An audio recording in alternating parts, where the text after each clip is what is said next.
What's up, everyone? I hope you guys are having a fantastic Wednesday. I reported on this last week, and I got a lot of weird comments about how I work with the CIA or FBI, and I'm just pushing this stuff. But BBC reports Apple Daily, Hong Kong pro-democracy paper announces closure. Okay. And that's a huge win for the CCP, as they always want to close out any information, get rid of any media that's pro-democracy, because, hey, democracy is bad, all right? Your freedoms, you don't need them. It's for your safety. This paper is dangerous and spreads misinformation, and therefore we're not getting rid of it, we're censoring it for your safety because they're dangerous. As media companies in America are going, hey, that's a great idea to remain in power, like CNN. Hey, I know we produce crap, but let's get rid of all the people that are different than us, because even especially these independent news channels that are gaining more followers than us, it's just not fair. Hong Kong's largest pro-democracy paper, Apple Daily, announces its closure and a blow to media freedom in the city. Feels so bad for these Chinese people, great people, hardworking people. The tabloid's offices were raided last week over allegations of that several reports had breached a controversial national security law. And there it is. Hey, you broke the law, so you know what you did. Yes, we changed our policy at YouTube, but you should have known in this, we're taking down your channel. Police detained the chief editor and 5 executives, and I reported on this last week, and assets were frozen. The publication had become a leading critic of Hong Kong and Chinese leadership.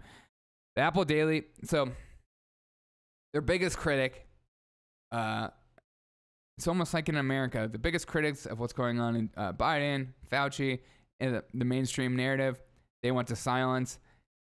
It's almost like the CCP and the U.S. government are just like, hey, we should just do this together. What are we doing? Let's fight against these extremists together. The Apple Daily management said that the view of staff members, in view of the staff members' safety, it has decided to cease operation immediately after midnight, making the Thursday publication the final printed edition. Can you imagine being in Hong Kong and being a part of this paper and continuing to push this narrative as you're seeing your bosses get put in jail without trial, and you know that trial is not going to be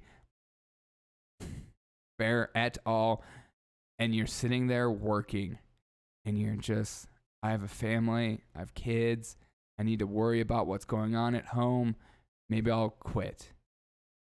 This is what strength looks like, and this is what I laugh when I hear people say that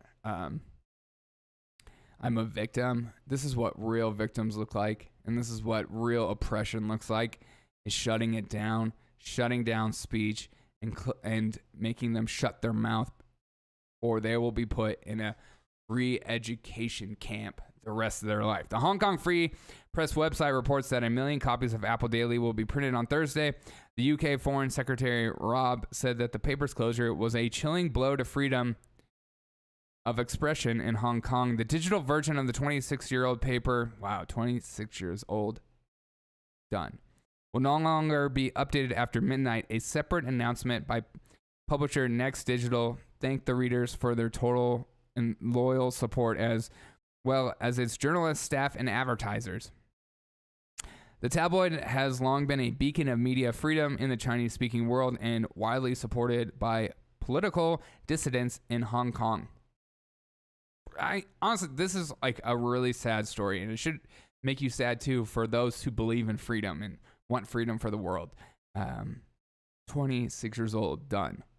Chinese officials have repeatedly said media freedoms in Hong Kong are respected, but not absolute, which is what you love. It's a lot like our tech industry in today's world. Hey, we respect your freedom of speech, but we constantly are going to change our rules to the point where it's hard for you even to keep up. And hey, if we accidentally censor your channel, it was by error. As you saw that, you've seen that more and more on Twitter as they're taking down tweets or an error. I've had videos taken down and re-uploaded because you have all these kids that are just listening. They're like, they see one word that triggers them, bam, that video is taken down.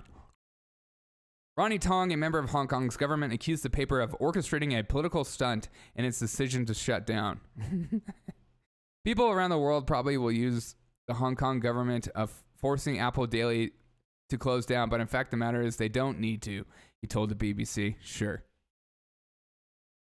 What do you think they actually said? As night fell, supporters of the paper gathered outside the office and lit their phone flashlights in a show of solidarity.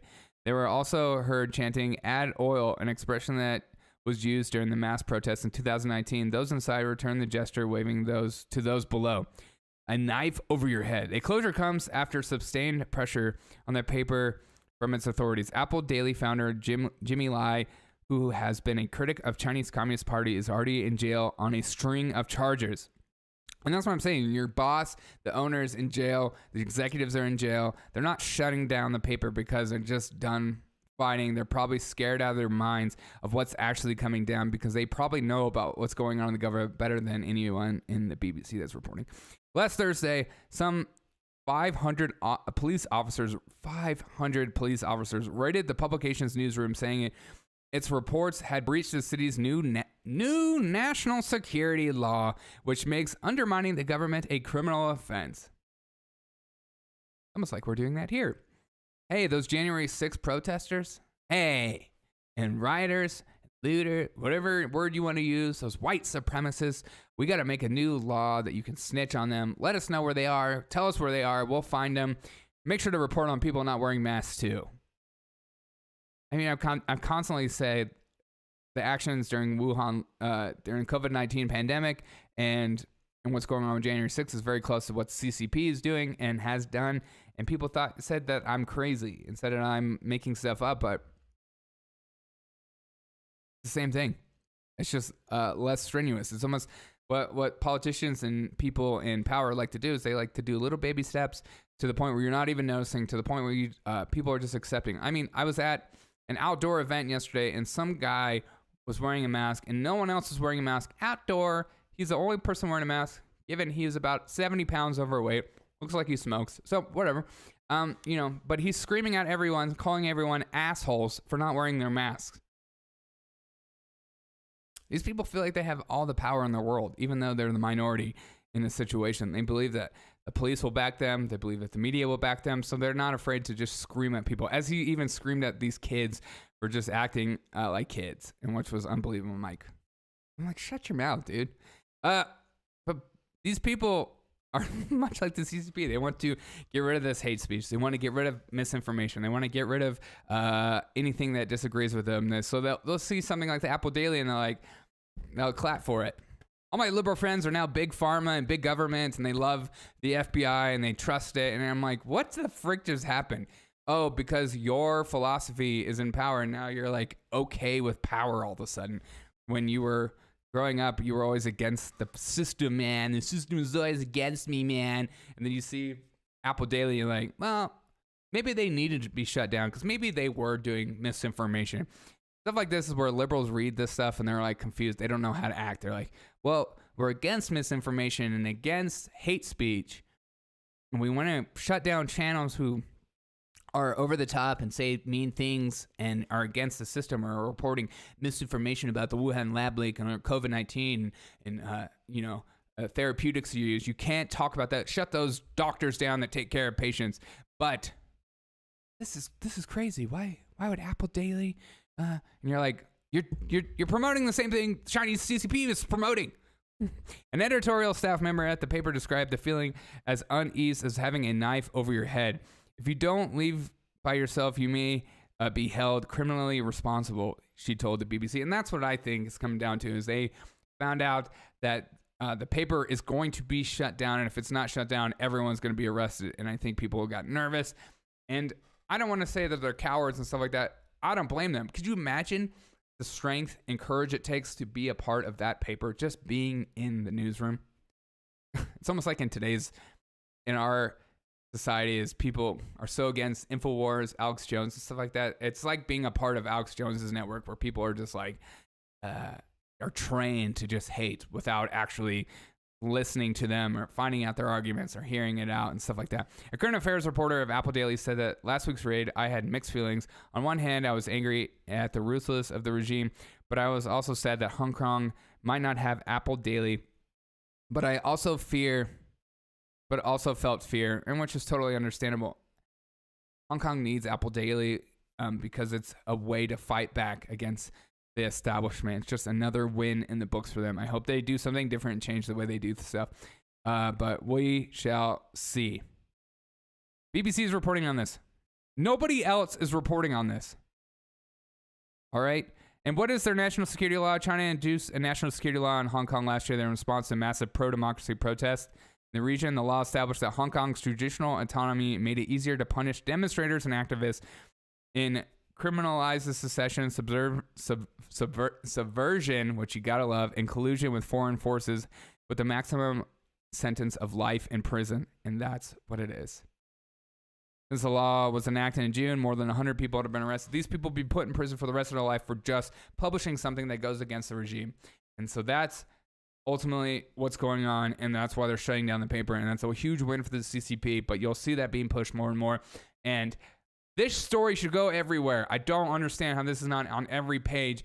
We claim we're, even on Fox News, claim that it's like we're pro-freedom speech, pro-freedoms of people. We want to liberate people, make people free because we know and they ultimately want that, especially like somebody like the Chinese people like in Hong Kong. They love freedom. Even in Taiwan, they love freedom. But we just watch them get overtaken by a tyrannical, dangerous government that puts people in Uighur Muslim camps for re-education, that does slave labor for, hey, we're just having cheaper shoes. Don't you like cheaper products? Yeah, but those products are made by slaves. Well, they're Chinese. We've never seen them. There's no video footage. We don't know for sure, and so therefore we'll never investigate. We're going to have a reckoning soon as the government in China is overpowering its citizens, and not only that, their military is becoming more aggressive in their tactics, building more islands, patrolling areas they don't normally patrol. Even today, you saw Russia maybe fired a warning shot at UK's warships. We're unsure. They're saying no. UK saying no. But then it happened. They're saying it was just a test, but it was too close to a ship. So it's very interesting what's going on in the world. I feel like World War III is a possibility. I'm not sure what you guys think, but seeing stuff like that makes me sad about freedom of speech because freedom of speech is so important and you should fight for it no matter what. Even if somebody like AOC who spits absolute nonsense, according to me, she should have the right to say dumb things. And so should you, and so should I. Even on a platform. Let there be more platforms that allow freedom of speech. Thank you guys so much for listening to this Derek O'Shea Show. Hope you guys have a fantastic day. And as always, I'll see you on the next episode of the Derek O'Shea